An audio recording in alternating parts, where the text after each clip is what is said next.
Welcome to this event, which is co-sponsored by the Niskanen Center, America's finest think tank, and the Center for Economies in Society, which is part of the SNF Agora Institute at Johns Hopkins University, which is an extremely long ID that needs to get shortened in the future.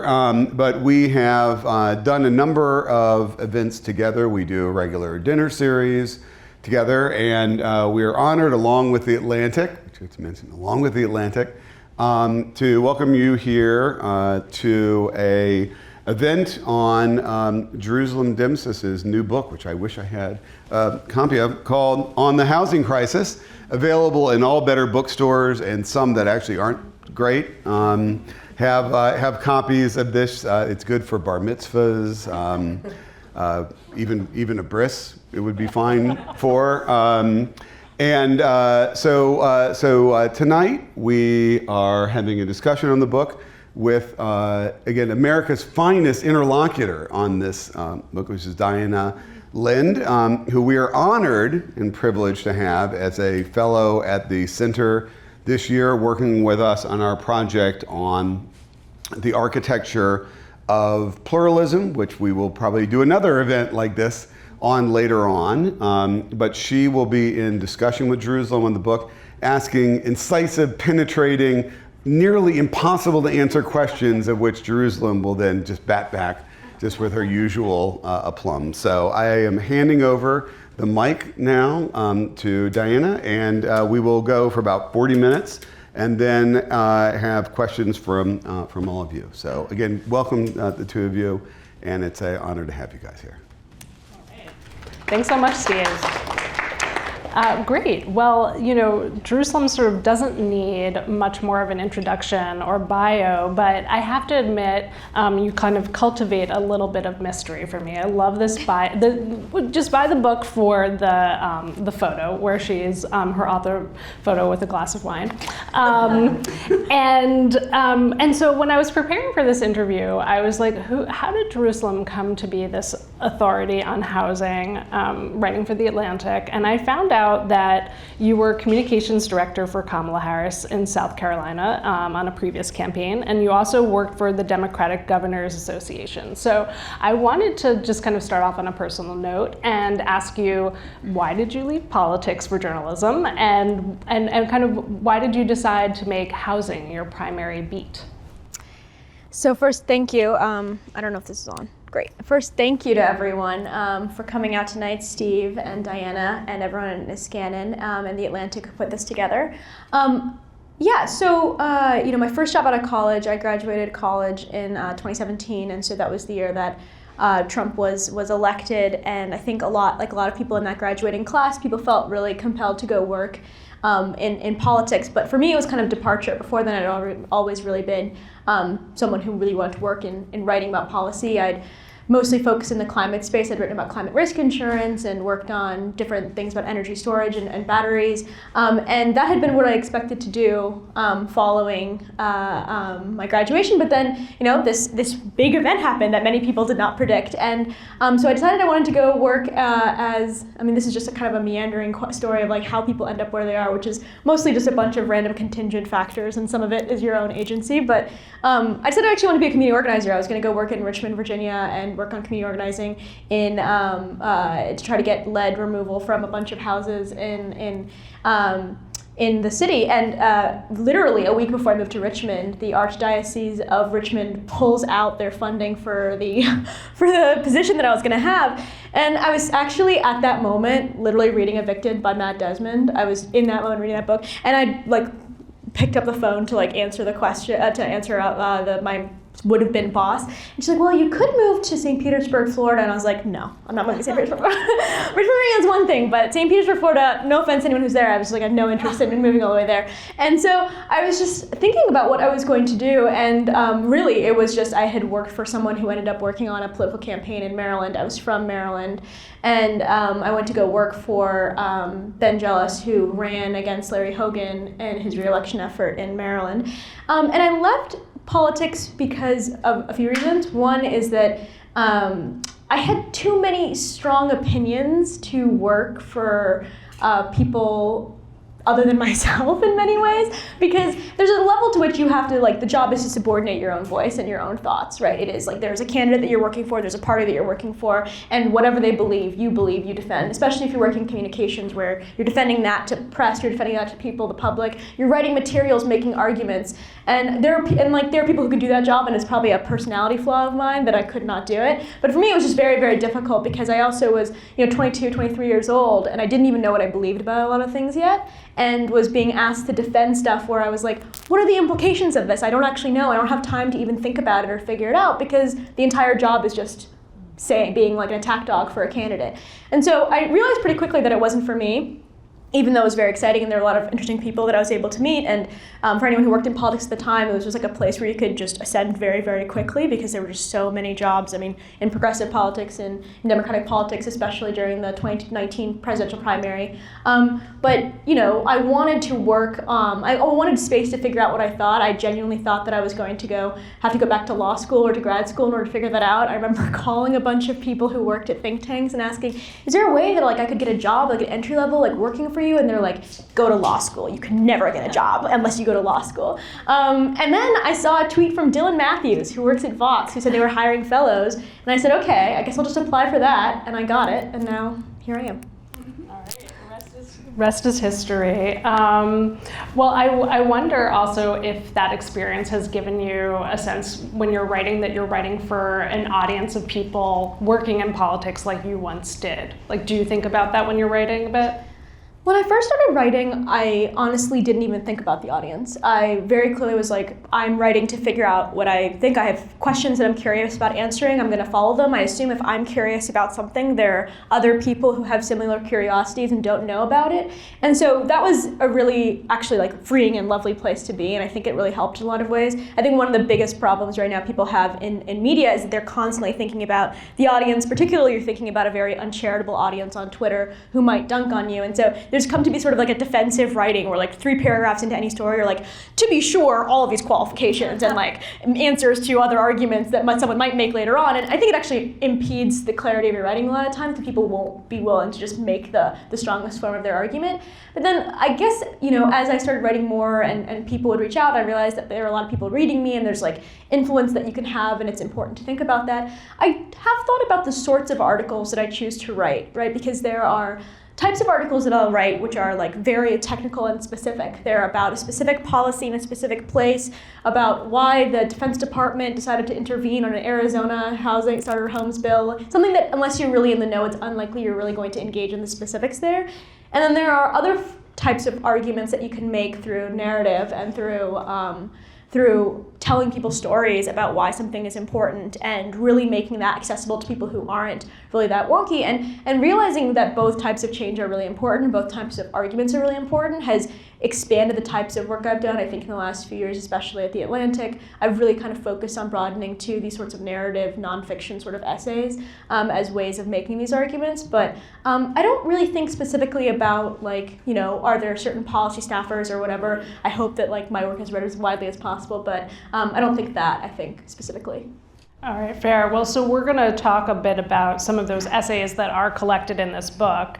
And this is a book about the housing crisis, as it is called. But I think a lot of what you're investigating here is the sort of different layers of power and the different power dynamics between people, elected officials, community groups, zoning boards, HOAs. And in a number of these essays, you make the point that people who are sort of given voice in a lot of these kinds of communities, they're the ones who have the time to go to the community meeting, can access lawyers, have money to lobby, et cetera. And the system really sort of privileges their voice. Do you think that community engagement as it currently stands is just fundamentally flawed when it comes to development at this point? Yes. So I think that it's funny. There are a lot of things in this space which are given very nice sounding names. So when you say that you think that they're bad, you sound crazy. I'm against community engagement, like I'm against public comment. And it's funny because the original conceit of these things was, can we figure out how to create systems that accurately represent what the public wants and needs and the red lines that they have? And then we called that system the public comment process, the community engagement process. And then there's this question of like, does it actually do that? And if it doesn't do that, then the name itself, I think, is like very under question. But it becomes hard because I think people are constantly looking for alternatives that look exactly like this. So my critique of community engagement, I think, is a few things. The first is that the people who show up are really unrepresentative of the public that actually exists, right? We know from several different pieces of research, most famously Neighborhood Defenders by Katie Einstein and her co-authors at Boston University, that the people who show up are not racially representative, they're not representative when it comes to whether you're a homeowner or a renter, they're not representative on gender, and they just look very, very different than the average person in the community, even the average voter in the community. But then when you think even about the community of interest, right? Because it's not just the people who live in a zoning board district or are in a community, or are engaged in a community group or are even in part of that city who are affected by the housing and land use decisions that city makes, right? I remember I was in Arlington, Virginia one time and they were having a public hearing about some changes they were making to make it easier to build. I mean, I'm not even joking, like a few dozen more multifamily homes. And I was sitting next to these, I always like go to these meetings and immediately beeline for the nearest NIMBY. I'm like, wherever they are, I'm gonna sit right next to them. And so I found like the anti-housing sign and I sat next to them. And as people were getting up to talk, at one point a guy gets up and he starts talking in favor of upzoning, in favor of making it easier to build more housing. And this woman turns to her interlocutor and she goes, oh, I bet that guy's from DC. And it was probably racially coded. The guy who was talking was black. I can't know that, but it just seemed like that what was happening. This person was white. But it was also this question of, okay, this person's from DC, but then does that mean they have less of a stake in what Arlington's doing with its housing market? I mean, when you're thinking about when you're buying a house or you're renting in the DC area, I know very few people who, if you're willing to go across, either the state lines or not, won't consider multiple parts of the jurisdiction in buying housing, in renting. I know many people who have lived both in Arlington and in DC and in Rockville and in Silver Spring, all across these jurisdictions. And if their housing choices are being limited by what you're doing, then how is it possible that they have absolutely no say in the housing decisions we're making here? But hearing that sort of thing, and you hear it all the time over and over, that like, oh, these are for outsiders, etc., really begs the question of, would we allow this in other parts of our democracy? Would we say these issues that affect clearly everyone can only be decided by a small subset of people? And so, to me, these community input processes are flawed from the very beginning when they ask who is the community of interest, and they demarcate it immediately to a very small group of people who are even then unrepresentative of the community that they said they want to hear from. And so I think the delegitimizing of this process is really important because it really needs to start with, if we are interested in hearing what people have to say about development, this process is not doing that. So it's doing something actually fundamentally anti-democratic under really good PR. Yeah. That's a really succinct way of putting a lot of the ideas that you put out here in the book, and the issue of NIMBYs come up again and again, and I wonder, one of the solutions to this would be, of course, like zoning reform that allows more density by right in a bunch of different residential neighborhoods. But I wonder if that's fundamentally at odds with the way that politics work at a local level. Like, a lot of local politicians, I live in Philadelphia, they seem to sort of thrive on the uncertainty, right? Like, if there's uncertainty about development, they can kind of curry favor with developers, they can fundraise off of that uncertainty, that gives them a lot more power. And so you have politicians who are basically disincentivized by allowing zoning reform. So I wonder what you think about that and whether sort of some local politicians deserve some blame and it's not just the NIMBYs. Oh, local politicians deserve all the blame. No, I think this is a fundamental thing that you're striking at here, which is this question of why is this so supported by all of these people? And I think, there's a very cynical way of putting it, which is that it's a form of essentially like legalized corruption that we've allowed, and which is that these local government officials are able to extract things from private developers and public developers and nonprofit developers in order to get these houses or whatever built. You have to acquiesce to their concerns, and some of it's as ridiculous as I was one time reporting on this housing development in Parkview in Denver, Colorado, and someone had mentioned to me like, yeah, like that we get a list of all the problem people, and then we go around and we ask them what would make you happy in order to make this development go through, and one of them's like, well, my niece plays soccer, and I would really like to see a soccer field, and it's like maybe there should be a soccer field there, like I'm not sure, but I'm pretty sure it shouldn't happen this way, and so I think that there's a problem with that on that discretionary level, but then I think it's also, even from the perspective of someone who's not trying to be, super extractive of public benefits, who's just saying, hey, this is a moment of leverage that local communities have. Developers, these are wealthy, they have a lot of power, they have a lot of money. If we want to shape their what they're going to do, we have to have discretion in this process to take away their permit in order to make sure that that happens. And I part of me is just like, first of all, it's not working. You can just look around your communities and you can clearly see that whether or not you are pro or anti, upzoning, it's clearly the case that these developments are not making all the investments that everyone wants to see happen. They're not providing the housing everyone wants to see happen, etc. But secondly, there's also a way of doing this that doesn't require a bunch of process in the permitting space. So, like, you can make a lot of this by right. Okay, you're allowed to build multifamily housing, but you're not allowed to cut down more than X number of trees. Easy rule, everyone can follow, right? It doesn't require discretion to make sure that they're following the rules there. Okay, you can build this type of housing, but you're not allowed to build it on these wetlands. That's also a simple rule. It doesn't require discretion in the process. So I think local government officials are often not being totally honest with themselves about the fact that there's a way of getting all these priorities through, but then you have to actually engage with the fact that you also have the priority to build a bunch of housing and you're not able to do that. I think it's also interesting that they don't demand these sorts of extractions from single-family housing, right? It's only the apartment buildings, it's only the multifamily housing that has these sorts of requirements on it. You can build a single-family home. You can literally tear down, in Brooklyn, you can tear down a brownstone and build a mega mansion if you want to. In Arlington, where people were complaining about building multifamily homes, you're seeing turnover all the time of smaller houses into bigger houses. So directionally, you can tell that even on the principle, on this question of whether or not we should be extracting benefits from developers, we don't even really believe that at the level of which types of homes we think are valuable. And I think fundamentally, to me, it's just a question of when you want to see something built in this country, like, how is it built? When I want to get an iPhone, I go online, I just buy an iPhone. I go into the store, I just buy it. And there's nothing else in between me and purchasing that item. Of course, there's going to be something more difficult when we're talking about how our land is used, but it's clear that we don't want housing to be built when we laden it with all these different problems and priorities in the permitting process. And it sounds really, really boring when we're talking about things like permitting and zoning, but fundamentally we're talking about what sorts of things should be allowed, what should be legal with the land that we have, and who gets to decide how that land is used. And right now it's a very undemocratic process where a tenth of people who even know about local government weigh in. Yeah, well, so there are a number of scapegoats that people kind of trot out. Certainly the developer is kind of one of them. Airbnbs, iBuyers.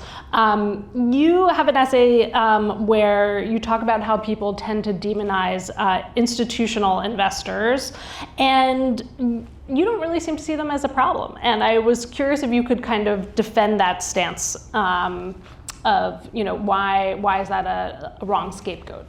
Well, I think it's to be very narrow about the point.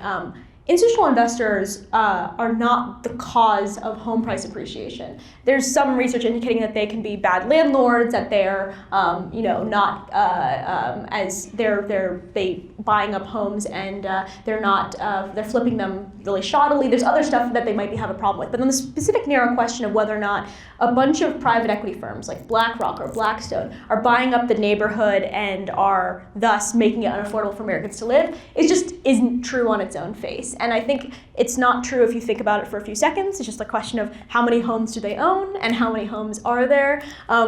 People make the argument, well, in certain submarkets, like maybe they own a lot more homes. Even there, the numbers that are often cited that you'll hear that are 30% of homes were bought by investors is doing a lot of obfuscation there. Investors do not mean institutional investors. It can mean anyone who is buying a second property. It can mean anyone who is buying a home and flipping it. It can mean any small landlord. So the answer is we don't want anyone renting out housing. That means you wouldn't have any investors. But I think that obviously we want rental housing to exist. But so less than I think 2% at any time of all housing in the United States is owned by an institutional investor. I mean, that is like just not a number that could possibly have market-setting power.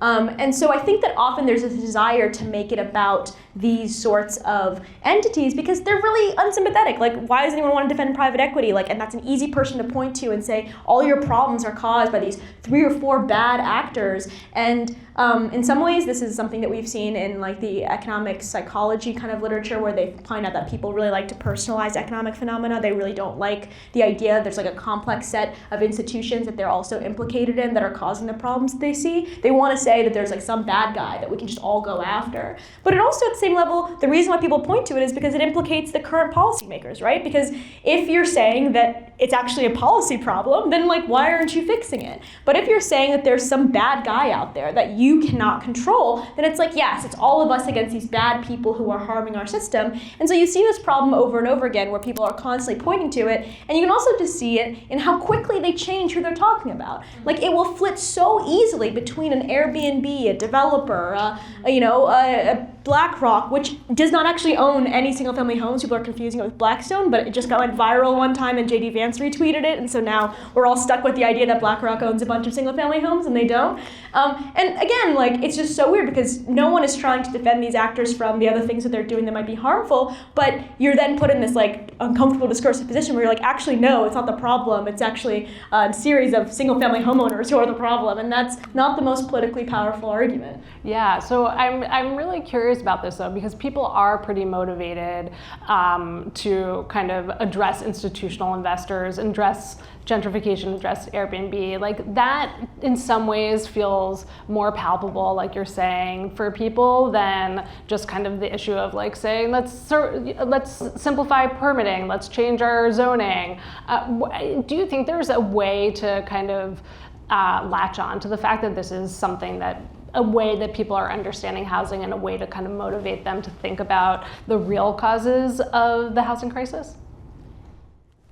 So I'm not really sure if that's a way into the broader problem. I think that honestly my answer is just that like I think it's really, really bad when people are knowingly spreading this as an idea because they have like other problems with I don't know, like with these actors to begin with. I think there are a lot of like tenant advocates who, for instance, have had serious problems with private equity firms in their communities treating tenants badly, and saw this as an opportunity to get legislation on that issue actually engaged with. But instead, you didn't actually get that legislation. You just got a bunch of people believing something wrong about the housing market, and then they didn't even address that either. And so it's like, this didn't work. I think you should be really, really careful about whether you're willing to sign on to things that aren't true. But I think on this question of like, how can this messaging work when there's not sort of like this one evil bad actor? I mean, I think part of what makes it this movement more and more popular, the pro-housing movement, which has gotten significant more gains than people expected across a number of states in the past few years, is that people actually are very motivated to solve the problem of housing affordability. It is now not just affecting low-income tenants, which do not have the political power as a class in order to affect change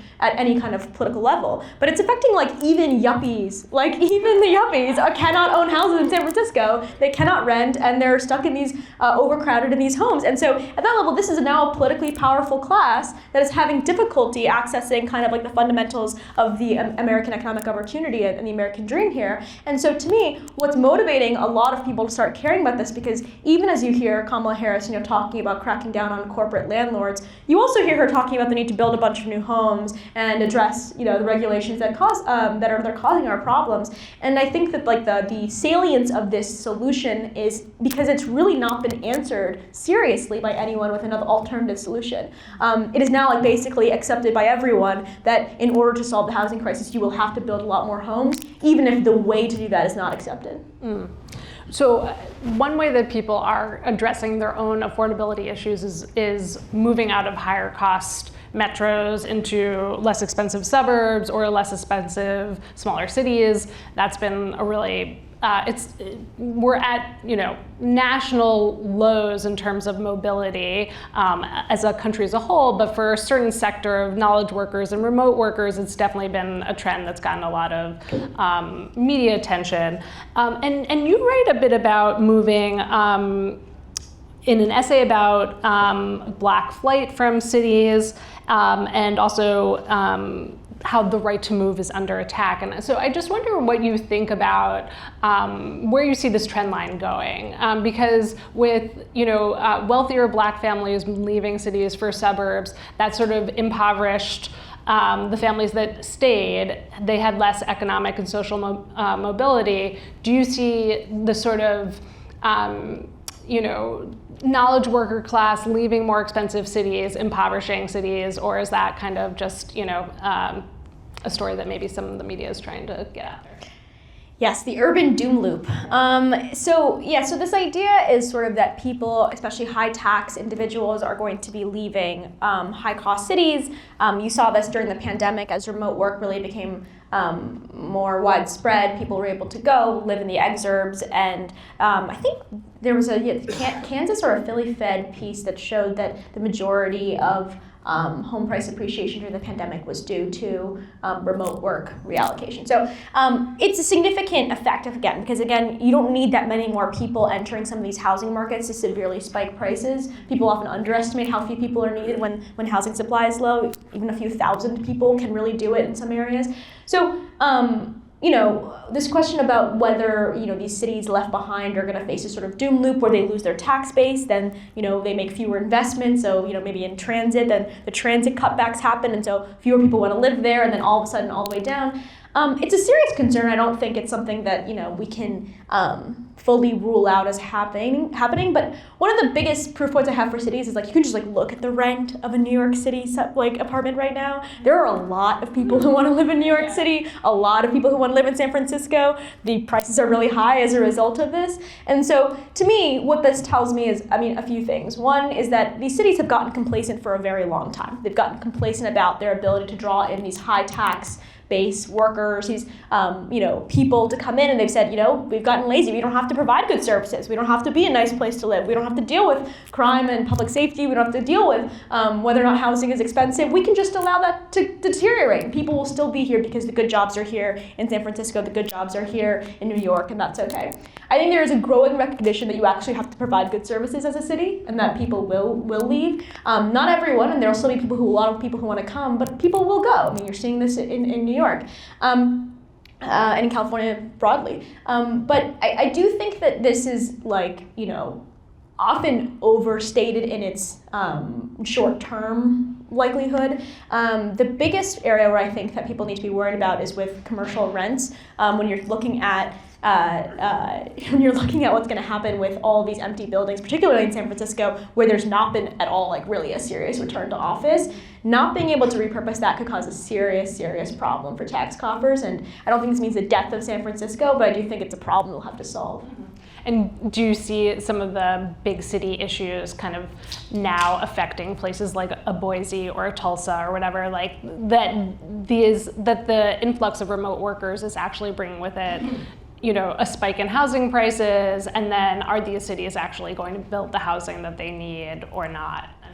Yeah, no, it's so funny. Everybody wants growth until they have it, and they're like, stop coming here. And it's just it's just funny. There's only two states that you have. It's just wanting growth or not wanting growth. There's no happy with the amount of growth you have. And so, I think that they're there's obviously some growing pains. People are experiencing a significant change in a short period of time. A lot of these places do not have the sorts of housing restrictions that a San Francisco or a, New York have had, and also have exurbs that they're able to build out into. So it has released price pressure, particularly in Republican states where we've seen this growth. And the fastest growing places are Texas, Arizona, Florida, Georgia, Sun Belt areas.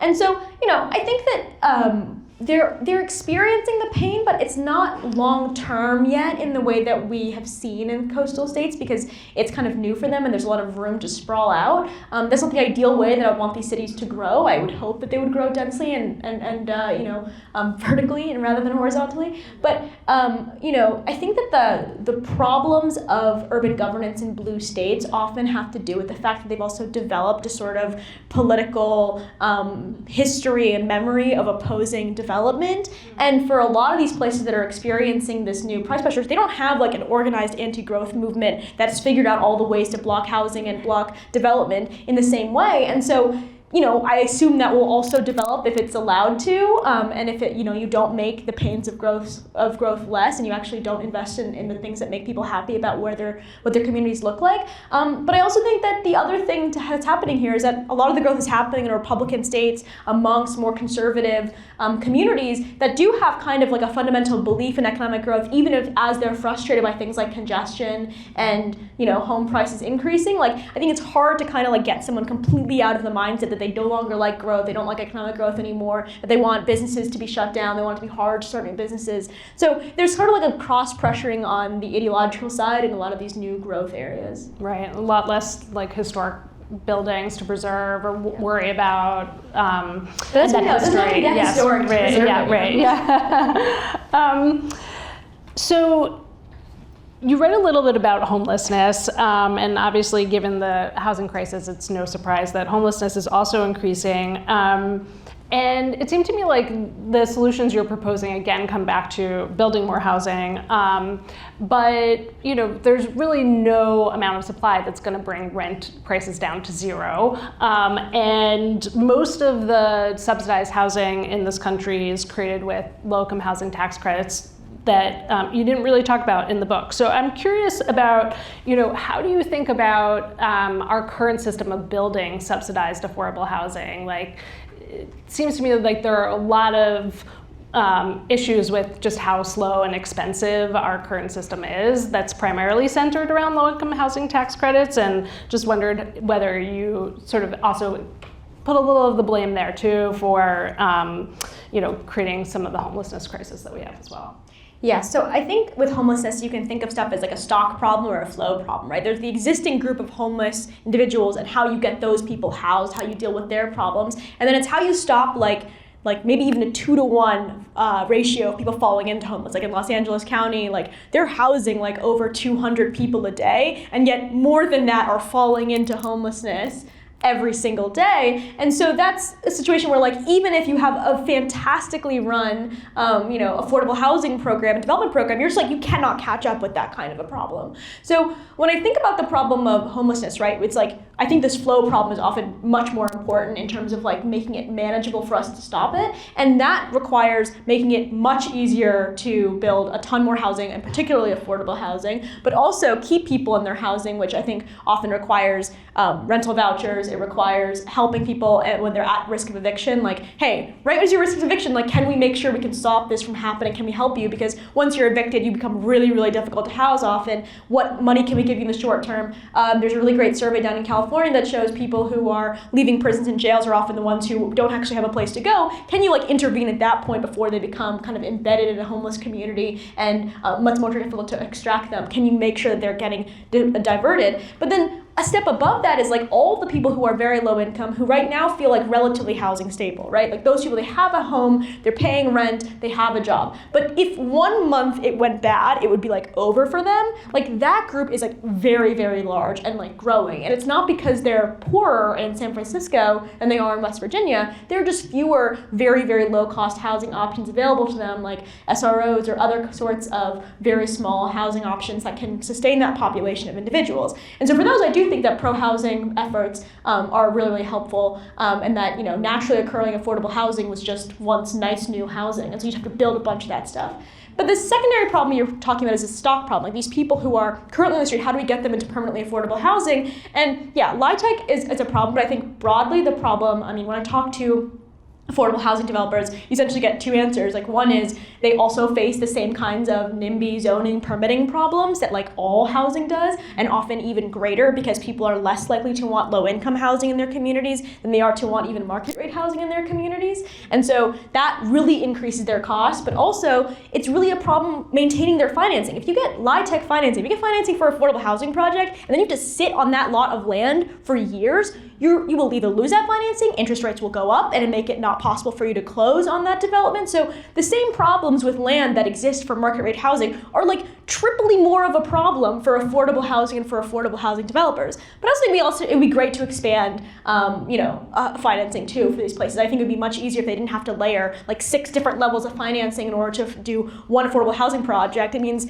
you could have the federal government actually streamline this. Like, okay, there's like one application for like all these different sorts of streams, or LIHTC is actually enough for you to build affordable housing projects. But again, the fundamental thing is housing is expensive because of both land, materials, labor, all these things. But land is the only one where we are actively choosing to make it expensive because we're writing words on a piece of paper. It's not because of interest rates. It's not because of anything else. We are choosing to write laws that just say this housing will be more expensive, the land will be more expensive. And so to me, I think there's often a question of like, oh, well, why aren't you thinking about this thing or that thing? And it's like, yeah, those are all really important issues, but like I could right now Control F, parking minimum, delete it, and then your housing would be less expensive. And so it's kind of weird that we're all just like talking about it like it's just one of many problems when it's so self-inflicted at a level that's not commensurate with the other ones, which I think can often be technical, financial, and political problems beyond just a Control F solution. Okay, well, so you are so hardline on this being, the solution to our housing crisis, and I kind of keep on trying to layer in other culprits for what is creating the problem. So you may not like this question, but I guess I want to know, people say, this is a weird time to say a sentence like this, but democracy is not perfect, but it's the best system that we've invented to govern people. And if you look at the U.S. housing system as we have right now, it's definitely not perfect. But are you saying that this is sort of the best system that exists for the U.S.? Like, would you add in other kinds of things like more public development of housing or more rent control? Or like, I'm curious to know sort of how you see just sort of like the big picture. Is that current system functionable if we could actually solve this issue of NIMBYism? Like, if we solve that, would the rest of it kind of pretty much work? Or do you feel like there's other sections that really needed to be addressed? Like, there are a lot of people who would say, you can be YIMBY as much as you want, but you're never going to be able to create the kind of housing that's needed for people who, are, very low income, right? And so no matter how you address the sort of NIMBYism issue, you still are going to need sort of more of a role for the government to be potentially a developer, providing some other kind of subsidy. So I'm just curious to know, like, where you land on that. Yeah, no, I love this question. No problems with this question at all. I think a few things. One is your original point about is democracy the best system we have. I just want to underscore again that the current system is not democratic. Like, it is called democracy and it's just not. Like, people do not have the ability, people are not voting in local elections. They do not engage. The people who do are not representative of this. It is genuinely being run by a set of interest groups and a set of individuals who look like the average person. And so to me, it's like, even the premise, I think, of this being a democratic system is incorrect. I don't know if I'm just the one clicking this or not, but hopefully I'm loud enough for you guys to hear me. So I think that the first question, the premise itself, I think is not correct. But I think, secondly, this question of like our housing system, no, of course, if you were to upzone all of America, and like get rid of everything other than the health and safety and environmental, the actual environmental statutes and protections, like, would you solve housing? Of course not. And I think there are a couple things. One is exactly what you said, is that there are a group of people the housing market is not going to create deeply affordable housing for, which is why I think the solution to that is often, really expanding our voucher program, making it possible for people to access, whatever housing they need, and we just fill up the gap and pay for it. I also think think that there's really interesting stuff being done by the Center for Public Enterprise on public development, which solves, I think, two problems. One is the countercyclical problem of housing construction, which is that when interest rates are high, the private market stops building housing, and so you don't want that to happen. So having a public developer that does not have that kind of incentive and knows it wants to push through is really helpful. And secondarily, it solves the problem of making these mixed income communities. I am really convinced by a lot of the decades past research on integrated communities, both racially and economic, being really helpful for kids, particularly at accessing good schools and diverse communities. And YIMBYism, particularly because we have such pent-up housing demand, you're gonna have this problem where even if you upzone all of this, all the new housing is going to be for higher income people, and it's all going to be concentrated often in the same sorts of areas where redevelopment makes the most sense, or it's easier for people to get those parcels, or whatever is happening there. And so wanting to not recreate the same patterns of segregation, you can have sort of public developers involved in creating mixed income housing. And so that's not going to be the whole market, nor do I think it solve even a tenth of the housing demand, but it can help create mixed income communities, and it can help solve with the countercyclical problem of housing construction. And then I think just in general, there's a lot of ways to live. There's a lot of ways to build housing, a lot of places people want to build community, whether there are communal spaces they want to create where you have adult dorms, whether it's you want to own a massive compound, bunch of people, whether you want to finance that in one way. I think there should be a diversity of ways that we allow that to happen in the United States. And right now we're saying unless your city government has said this is a way that we allow for you to live, you can't live that way. And so my answer to that is actually there are a lot of ways you should get to live. And that's what I think we should have happen. Awesome. That's a great way to end this part of the conversation. I think we're turning it over to audience Q&A. So, there's been a lot of discussion of post-neoliberal economics out there. People are not as into that maybe as they were a couple years ago. But one of the arguments was, the basic micro textbook is too simple. We really need to go beyond that. That, basic supply and demand curves don't really tell us what's going on. And when I was looking at this book, I was like, one way to read this book is actually the first day of micro is actually pretty good, right? The first day of micro actually gets you at least 90% to the way to actually think straight about this. So if, more broadly, if you were actually looking at this, is one lesson of this book that actually we don't need to do as much updating to our beginning micro textbook as a lot of people have been saying. So it's funny, when people said, life isn't economics 201, I thought they meant, or 101, I thought they meant you should just go take 201 and 301 and stuff, and they meant just throw out 101 too. I'm a big believer in thinking beyond 101 economics, and that I think that actually there was a question for a long time, right? Is it the case that when you build new housing, will it reduce rents nearby? This was actually an empirical question because you could imagine it going both ways. You're increasing supply overall, so maybe in the housing market it would reduce rents, right? But perhaps a new building going up near you might increase rents near you because it would incentivize a bunch more investment in the area. People would maybe landlords would learn, I can raise my rents here because this is a nice place.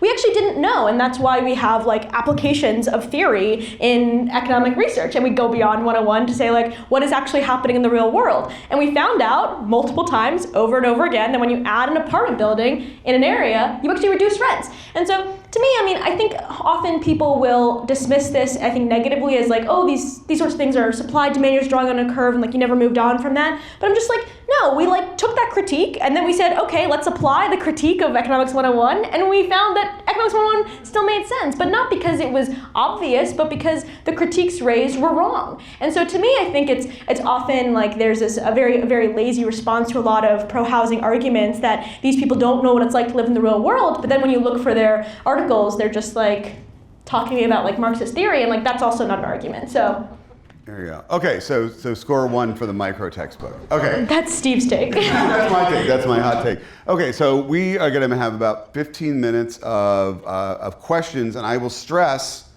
questions. Right? This is their event, so you're going to ask a question, and then they're going to give you an answer. You're not going to give a lecture. So this is just to set a norm. So there's a lot of stigma if you start lecturing. The mic will be in the hands of my incredible student, Angela, who is in fact a senior and would like to have a really awesome public policy job. So if you have one, you should hit me up, and I will send you her resume. Okay. Hi, my name is Paul Millett, Marquette University. My question was, I've heard that some argue anyway that we don't really have a national housing crisis, it's really a California housing crisis. And I'm curious to get your sense, how much is how much should we be blaming California specifically for what we're seeing kind of when we put all the data aggregated together? Yeah, it's a hard problem because obviously even saying housing crisis, it's just like sort of it's a political term at some level, right? Because like, what are you talking about? Are you saying there are people who are unhappy with their housing quality somewhere? Are there people who are unhappy they're paying too much somewhere? I definitely adhere to the theory that like blue states, particularly these states, California, Washington, New York, Connecticut, Massachusetts, that these states underbuilding has created a bunch of demand pressure in other second-tier city housing markets where people have had to go because they're not able to afford housing there. I mean, like, you think about Arizona, like, does the state of Arizona exist without California's housing crisis? Remains to be seen. And so, I think it's true on that level, but I think on another level too, it's like there were clearly problems, particularly in these small towns, these particularly vacation towns. You're thinking about places in Montana that it only took a few people moving to all of a sudden like lose all of the workforce housing they had. So I think at some level, like, it can be very politically advantageous. Like in Montana, for instance, they were able to pass a bunch of pro-housing reforms. They're basically saying like, we don't want to be like California, so like don't let us continue to have the exclusionary zoning of the Californians. And then there's also like the question you've raised, which is like obviously true that we are exporting demand pressure to these other states. But I also think it's like important not to frame it entirely negative, right? Like these states are actually benefiting from California and New York's failure. Like Florida is growing, Texas is growing. They are happy about it. They tout it in their press releases all the time. Fastest growing states in the nation. We have all this economic development. They're like proud of this growth. And so at some level, like yes, like they are experiencing some of the negative sides of growth, which are the short-term housing price spikes, but they're also benefiting from the fact that like all these people, industries, et cetera, tax base are coming to them. And so yeah, I think it's kind of like a complicated question about the housing crisis, but yeah, we really need to build housing in a lot more places, but you would solve a large part of the problem if you're able to do it in the highest cost cities. Hi, thank you. Raj, I came late, so I don't know whether you already talked about what I'm going to ask you. A couple of questions. One is, I don't know whether you got a chance to look at any other democratic nations on the face of the planet. If yes, which country do you think seems to be doing a really good job in terms of addressing this issue? And my second question is, which city do you like the most in terms of at least making efforts to address the issue of all the cities in the country? Oh, of making a what? Making efforts to address the issue. Okay, gotcha. Yeah, so comparative housing policy is really hard sometimes because countries often don't have published statistics in the same way, or the laws are so not comparable that it's often unfair to kind of look across them. In recent years, New Zealand has done like pretty well on this problem because they actually copied us in many ways. They saw our development in the post-war era and they thought, that sounds great, let's do this. So they built out their highways, they did the sprawl and everything, but they don't have the level of decentralization that we do in the US. So when they realized the problem a few years ago, they realized how bad housing costs had gotten and how local governments have been implicated in this problem, they were able at a much higher level of government to sort of say like, let's reverse this. As we would see in many cities here in the US, there's also a backlash, so you had to remove some of those reforms. But you were able to see a significant amount of building happening and a serious appreciation of home prices and rents, and really proving the case for YIMBYism as a result of this. And so, I think that shows something important there. But it's hard because with the US, when you're comparing it to other countries, it often is difficult because we're so unique in both the size of the country and the number of like fantastic job centers we have. Like you look at like England, it's like London. Like that's the whole country is just London, and then like there are some people living elsewhere. And but that's genuinely the entire housing market. And then when you look at other countries, like they're lucky to have 2 or 3 major housing centers or job centers. America, we have like a dozen. It's like unheard of, and we're so big, and there's so many ways to relieve that price pressure, so it's difficult to, I think, really compare regimes. But I will say the permitting process of other countries is not like ours. The level of localization we have is unique. Maybe other than India, that's the only other place that you see with this level of localization. 90,000 units of local government, that kind of decentralization is just like extremely bizarre, particularly in developed countries. And so, that's what I'll say about how unique we are from the rest of of the world. And then in the U.S., cities that I feel are doing, a good job. Maybe it's like relative to the baseline of like how bad it could be. I don't think there's anywhere that's like really solved this problem, but I think Seattle's been pretty good and underrated in many ways for a superstar city, and Portland as well has made some serious efforts, mostly because the state governments have intervened and forced them to make a bunch of changes and not really on their own behalf. And I think Minneapolis, in many ways, has been a leader on this, not just from 2017, its original kind of famous getting rid of single-family zoning, but also all the subsequent changes it made after that. But yeah, I think those 3 cities are places I would point to. Can I just do a follow-up? Oh, Jersey City. I forgot Jersey City. Okay, well, until you said Jersey City, I was going to ask you that you'd named 3 pretty white cities. And is that just an accident? That Seattle, Portland, Minneapolis were the ones that you picked, not you were like picking out, but that there's something about the way the politics in those cities works that's more difficult when you get more racially heterogeneous cities. Like what cities are you talking about? Opposed to who? Huh?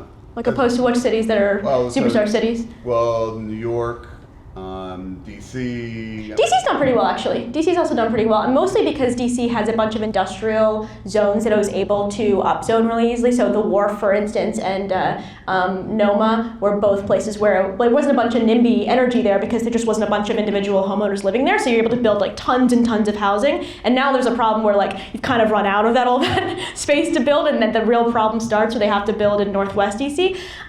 I don't really think there's a correlation between places that have done a lot of good housing stuff and the white population. I would actually expect it to go the other way. I think that it's much more difficult. When you think about the DC example, for instance, it's Ward 3 that is the most difficult to get any kind of housing built. They're like the worst at their affordable housing goals. I mean, you go there, they're trying to protest the library, adding some affordable housing above the library, like genuinely cannot affect anyone's quality of life whatsoever.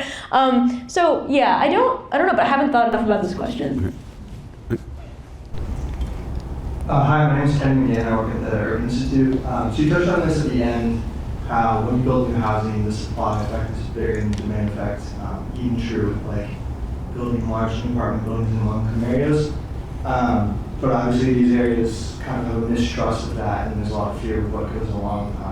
Just think about historically how they've been treated. So how would you go about addressing sort of building trust in those areas, and that community development in low-income areas is a good thing? Yeah, I mean, I think firstly, we don't actually have enough information about what people in these communities want and need, because they often do say we want development, we want a certain kind of development, right? And this is tale as old as time about communities and their complicated desires in development. And often their skepticism about development gets weaponized by people who are opposed to development, say like, see, these communities don't want anything, don't bring it here. So I think that like there are a bunch of different interesting models you could imagine, but I think the primary principle is saying like, what are the actual concerns, right? The fundamental concerns are we going to be displaced? Are the things that are going to be here like not actually going to, are they going to displace like local businesses and institutions we care about? Are they going to get rid of specific things that are important to us? Perhaps there's like a park that's like of some serious significance, or there's like a way that kids are used to walking to school along the river. There's like certain specific things that the local communities will know that it's difficult to learn from outside of that. But largely what people want is they want to be able to live in their community, they want it to be safe, they want it to be clean, and they want to have access to like nice amenities. And so I think that the primary question is how do you allow for that to happen, and then also on the back end, do the redistributive policy that's actually necessary to make sure people don't get displaced? Because the real problem is often, you see this in gentrifying areas, there's not actually higher rates of displacement happening there because there's tons of displacement happening in poor communities all the time. And so that's just a problem, I think, of redistribution in general. I think the distrust of development, I think, is actually widespread. It's not just in these communities, I think it happens everywhere. And it's a really difficult problem that often has to be solved by just doing good development. Like when you provide people things that they actually are like, I mean, this is like the Nancy Pelosi line about Obamacare, right? Like when you build it, they'll love it, you know? And so, I mean, the question is like, do you build something actually good? And now you can't tear it away from people. And I think this is also interestingly true of like all old developments that people often fight hard to keep. So like the Brooklyn Brownstones, my favorite example of this is Suleiman Osman's book. He's actually a GW professor who wrote this book called The Invention of Brownstone Brooklyn. And like those Brooklyn Brownstones that everyone says or like the iconic Brooklyn structure that you have to defend. Like people called them like ugly and ticky-tacky, and like they were like middle class and gauche, and like people were redeveloping them, and everyone was like making fun of them for doing so because you're living in this like crappy part of town and doing this. And so to me, I think that's really important. The other thing I'll say is this: is that like some anti-displacement policies in the short term that are like created for the purpose of making people in the community feel, especially people who are actually marginalized in the community, feel okay, is like can be a good thing as long as you're actually making it possible to build a lot, right? Like there's a way of doing like rent control in the short term that still allows for a net positive housing supply to be done. Again, many places don't choose to do the housing supply too, and so that undercuts the whole argument and the whole problem. But I think in general, like what we see in other countries too is that you have to actually just do good development to get people to trust you. There's no way to promise them into it. They're not going to be fooled by a trillion new meetings. There's not some new face who's like going to tell them like, you should trust me. And this sort of like eternal search for like forgiveness for past wrongs is not actually addressing the serious concerns people have. And so I think saying clearly like, here are the rules. We're not doing a discretionary process where this thing the developer showed you in the beginning is going to be different how it looks in the end, which I think actually fosters a ton of distrust. We're going to do a thing where we say, these are the rules. They cannot touch this part of the land that you say is important. That's not going to be developed. They can't do, like, they have to build X number of homes. They have to set aside these for affordability. We're also upping the vouchers in this place, et cetera, is really good. I think the real problem that I haven't thought through how to solve is the property tax issue, which is just like, if you own a home in a low-income area and all of a sudden it becomes really attractive, like maybe you own like a really valuable asset, but you may be priced out of it because you can't afford the property taxes, that I think is a very, very difficult problem that I'm not exactly sure how to solve. Hi, thank you so much for this. Will Webster, I work in the Senate for Senator Brian Schatz. I'm curious for your thoughts on how, as housing supply and housing prices become a much higher profile national issue, how do we prevent polarization on this issue? It seems like the mere fact that YIMBY policy is a libertarian kind of pro-property rights thing is not enough, because there's all sorts of examples of polarization around, like the Heritage Foundation's healthcare policy became Obamacare, and then all Republicans hated it. So we need something more than just this sort of core of the policy being bipartisan, which it is, in order to prevent these kind of inevitable polarization dynamics. I feel like I don't care about the polarization at all, and everyone is telling me that I should. I don't care about it. And I say this not because I think a lot of people have this concern that you do, but largely I think, first of all, that the majority of the problem is in blue states and cities. If we polarized all Democrats to believe you should build a ton of homes, you just solve like 90% of the problem. I'm not really sure what else matters. And then it's like, okay, so you get some Republicans who are upset, but most of that polarization is in effect at the national level, which has like the least amount of impact on what's going on here. So like local governments are like single party, like tyrannical monarchies. Like, you know what I mean? It's like, who cares if they all decide that they're going to build a bunch of housing? And so it's like, that seems fine to me. And then like this question of like, can Republicans be cross-pressured into being anti-growth? I think it's definitely possible, right? Like, I'm not saying it's like impossible. I think it's going to be harder than like people expect to have that happen on this question in particular, because the entire bread and butter of places like Texas and Florida is that they are growing places. Like, this is truly their entire fundamental ideology is built on the fact that they grow, that it's easy to grow, that they're pro-business. It is possible. We have seen massive shifts in ideology happen in very short periods of time. But even if that occurred, again, like the fundamental critique of YIMBY was always that there are these high-cost, high-wage areas, places with really good jobs where people needed to move to in order to get all the benefits that they had to themselves on job creation, but also all the benefits to all of us on innovation, on productivity. And like, they were not like, it's not like unique to, it's not interchangeable to build a house in San Francisco and to build one in Iowa. Like, you are actually changing the trajectory of the economic, of the economy. And so to me, I'm like, I feel like very not worried about this. And I'm like, there are 30 political problems I see with our, with our housing system. And like, that's like maybe 31. But, you know, I guess if I'm wrong, everyone can quote me. All right, we're going to take one last 30-second question. Good. Just quickly, basically, what is the connection between liberal areas and NIMBYism? Because it doesn't actually go together kind of intuitively, but yet most of the most liberal areas are also have worse NIMBYs. So why is that? I think there are a few things. One is places that saw a lot of growth the last time we built a ton. So in the post-war era, we built a lot. cities in general are liberal. We saw a lot of this growth happening in like the 70s to now in San Francisco, a place like that. These just like happen to be liberal places for like other contingent reasons. And so cities in general were the places where anti-growth politics could just develop, because you didn't have to develop anti-growth politics if you live in like a rural town. Like no one's coming there to build. And that also doesn't happen if you're in the suburb of like a conservative small city. And so at some level there just like wasn't pressure to do it. But then the second thing is I think liberalism in general developed anti-growth, anti-development tendencies for a few reasons. One is which they were reacting to bad developments that occurred in like the 50s and 60s, where they saw, this is the Silent Spring critique, this is the Ralph Nader critique. They saw these sorts of problems as being bound up in liberalism, that like we need to stop bad developers, we need to stop that big government from like harming our communities and trampling over us. And so like it became a part of like liberal ideology that like what we do is we block projects, and that's part of what we do. And that meant blocking pipelines, and it also meant blocking housing. And so that's, I think, part of it too.